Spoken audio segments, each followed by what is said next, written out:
Kung samtang sa pikas bahin, syempre, usa sa mga natigaw karon kaning mga gitawag na tubitog pagpahamtang mo man nakapakugang karon attorney labi na katong mga daghan kay isa ka bukag nga deposit sa bangko nga kwarta ang nakapagkugang nila attorney kita gining gitawag nga pagpahamtang og 20% tax. 20% tax matud pa ha sa mga gideposito sa bangko. O mahamtang ato ay kini subay sa Republic Act 12214 kini Capital Markets Efficiency Promotion Act. Mao man actually giatngan sa ato mga suking tigpamana. Mangutana ko ato ni usa man ning unod aning Republic Act 12214 Attorney Jam. Yes ma'am, usa ni kabalaod nga bag-o lang gyud na implementar no na ni effect at July 1. Ang gitawag ni siya og katuang Capital Market Promotion Act. Efficiency. Efficiency. Ba ni siya og kuan katulang usab lang ang kato existing nga balaod sa tax. Bahay ni sa kato ang dili atong plano nun day ma'am Jo nga dili day ang deposit ang gitaksan. Dili ang katong interest sa deposit. So for example kung na-deposit ka 100,000 sa bangko, dayon ang bangko nag-offer og 2% per year, so mo earn siya og 2,000 per year. So ang taksan ana siya ang interest nga 2,000. Dili ang katong 100,000. So dili ta mabalaka kayo ang mawala to ang gi-deposit dito. So ang intact ra gyapon siya. Intact ra gyapon tong 100,000. So ang kuha niya diha og interest katong 2,000 nga interest. So out of 2,000 kuha 20%, so mahimo na lang na siya 1.6 kay makuha man siya 400. So so dili ta kayo mag-goal kay dili kuha ang atong kwarta nga ibutang sa bangko. Galing lang mugamay ang iyahang kini ang income.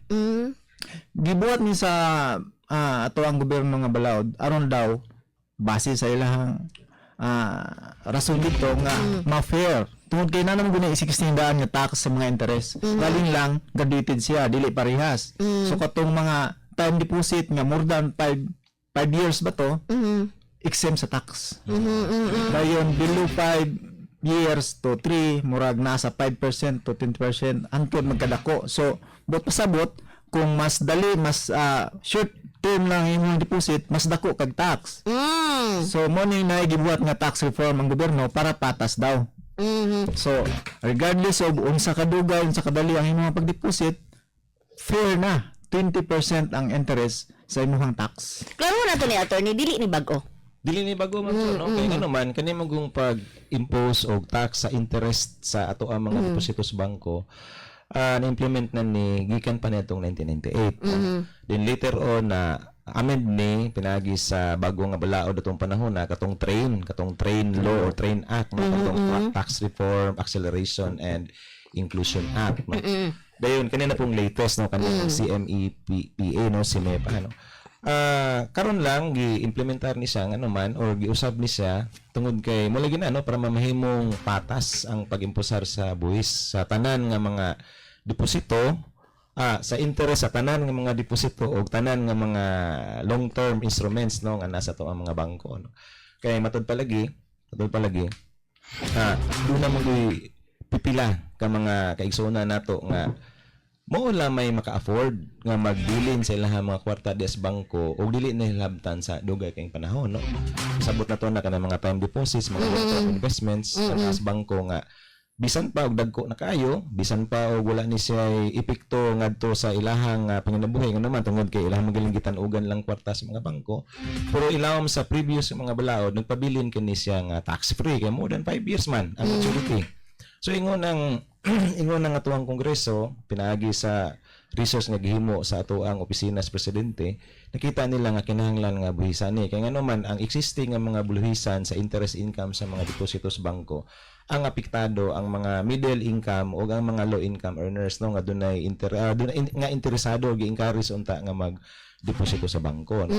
Muna nga ingon pa ni Secretary Ralph Recto sa Department of Finance nga ang actually maapektuhan ani tungod kay dugay naman nga giimplementar ni ang maapektuhan ani karon nga implementasyon sa bago nga balaod mga 1% lang sa mga nagdeposito sa bangko. Ang pasabot niya kato lamang dunay mga long term nga mga deposito ang maapektuhan ani no.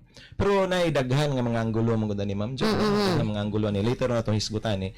Pero sa pagkakaroon atong mahinumduman nga ang atong pahibalo nga ang importante jud kayo di ta mutuo sa fake news.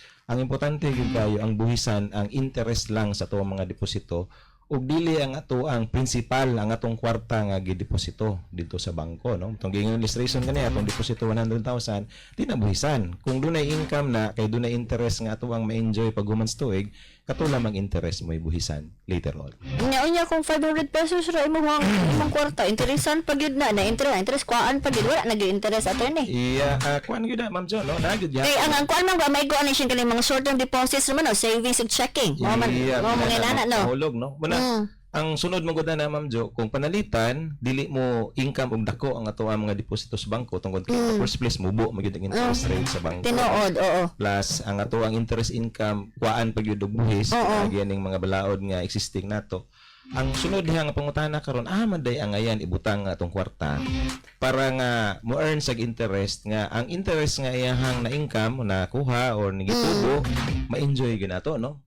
Base sa mga discussion nga tong nakita o gato kung pagbasa sa balaod pod dunay mga exempted manggod no, dunay may exempted Yes. may exempted ani no. So kung gusto nato nga dunay tay kwarta nga atong ibutang then dili ta gusto nga makuhaan ang interest income ani dunay mga specific institutions nga dito nato ibutang ato mga kwarta no. Muna diha ato mo sa Pag-ibig pinagi silang MP2 savings system or savings program adto ta sa SSS Napod sa APSLA attorney, murag kuan to na exempted po sila katong mga active bitaw o katong mga retired murag exempted po ng APSLA. Yeah, ug ang sunod na Ma'am Jo would be ideposito ang ato ang kwarta dito sa ato ang mga kooperatiba. Kay specific manggod ang balawod nagsulti nga kani nga mga institutions kung atong kwarta na diha ang interest income ani walay buhis nga pagkwaon ng ato ang